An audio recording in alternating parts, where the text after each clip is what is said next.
महर्षि शौभरी जी एक बार यमुना में जल को स्तंभित करके गहन तपस्या कर रहे थे।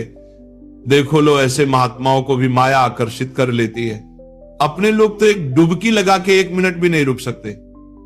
महाराज शौभरी जी ने देखा कि एक मत्स्य मछली से क्रीड़ा कर रहा है। मैथुन से उनके हृदय में आया कि ये मैथुन में तो सुख है, तभी तो एक छोटा सा जीव इतना आनंदित हो रहा है, तो मुझे ये सुख चाहिए। अब महर्षि शौभरी उठे, सीधे राजा मानधाता के पास कहा कि एक राजकुमारी भिक्षा में मुझे दो, मैं ब्याह करूंगा। अब बड़ी समस्या, शरीर से गंध मछली जैसी जल में समाधिस्थ हड्डी हड्डी दिखाई दे रही, कौन राजकुमारी इनको पसंद करेगी? तो राजा ने कहा कि ब्राह्मण आपको जो कन्या पसंद कर ले उसे स्वीकार कर लो। शौभरी जी ने राजा मानधाता का अभिप्राय समझा, तुम मुझे बूढ़ा कुरूप समझकर ऐसा बोले हो ना। झुर्रियां पड़ गई, बाल पक गए, सिर कंपायमान है, तो सोच रहेगी कि कौन वरण करेगा। तो अब मैं ऐसा रूप धारण करूंगा कि तुम्हारी 50 की 50 झगड़ा करके हमसे ब्याह करेंगे। राजा से कहा, तुम आदेश दो अपनी राजकुमारियों को कि शौभरी जी महल में पधार रहे हैं, जो पसंद करे वरण कर ले। अब तो ऐसा सुंदर रूप संकल्प से बना, तपस्वी महापुरुष शौभरी कि देवांगनाएं लालायित हो जाए। शौभरी जी ने अंतःपुर में प्रवेश किया। क्या दुर्लभ देख लो, कामना जागृत हुई तो भजन का प्रयोग कहां होने लगा।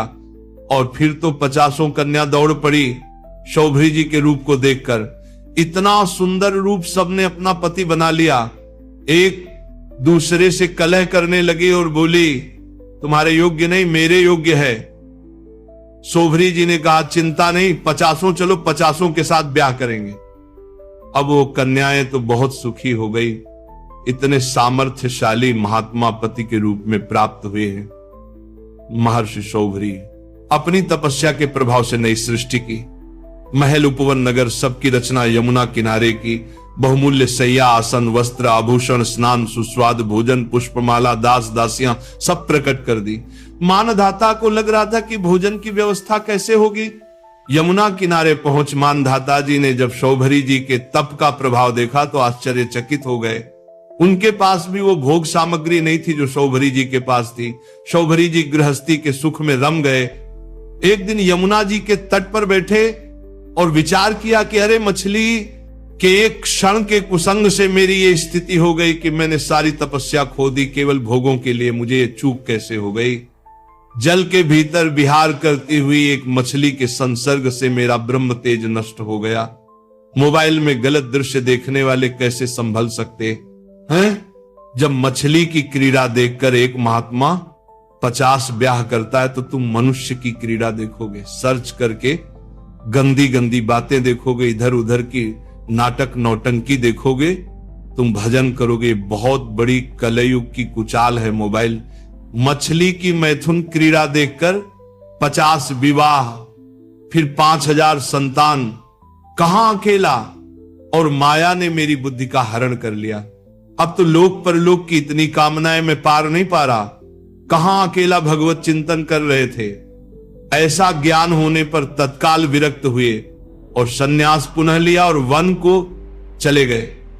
पत्नियों ने एकांत वन में भगवत चिंतन करते हुए शरीर छोड़ा और शौभरी जी ने बड़ी घोर तपस्या की। शरीर को सुखा दिया और परमात्मा में लीन कर दिया। परीक्षित जैसे ज्वालाएं अग्नि की शांत हो जाती हैं, वैसे ही उनकी 50 पत्नियां शौभरी जी के चरण चिंतन करके उत्तम गति को प्राप्त हुई। भगवत आराधना करके उत्तम गति को प्राप्त हुई। तो शौभरी जी के पावन चरित्र से यह शिक्षा लेनी चाहिए कि किसी भी जीव को मैथुन करते हुए कदापि नहीं देखना चाहिए। एक बार दृष्टि जाए, दोबारा दृष्टि ना जाए, उसका चिंतन ना होने पावे। नहीं तो साधक के मन में पूर्णा, फिर संकल्प और फिर क्रिया। इसलिए पूर्णा में ही रोक दो। इतना नाम उच्च कोटि से जपने लगो कि समाप्त हो जाए, संकल्प बनने ही ना पाए।